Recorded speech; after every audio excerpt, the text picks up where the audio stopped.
আজকে সকালবেলা ধাপ পেতে এসে মানে এরকম একটা জিনিস দেখবো আমি কল্পনাও করি নাই, ঠিক আছে। এই দেখেন আমার লাল পাত্তি নর, ঠিক আছে, খুব সুন্দর। আমার মানে বাচ্চার থেকে ওরে পালছি, ঠিক আছে।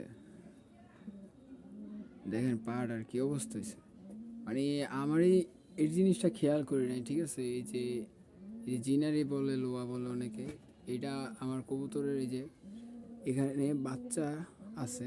তো কবুতরের ধাপ্পির মধ্যে এমন কাঠের খুব স্বভাব থাকে, তা আমারও আছে, কিন্তু এই জিনিসটা আমি খেয়াল করিনি। এই জায়গায় এই রিংটা আটকে কবুতরটার দেখেন কী অবস্থা। কবুতরটার সাথে আমি এটা সাপসিলা করস, ঠিক আছে, একটা মাদির সাথে জোড়া দিচ্ছি বাচ্চা উড়ানোর জন্য।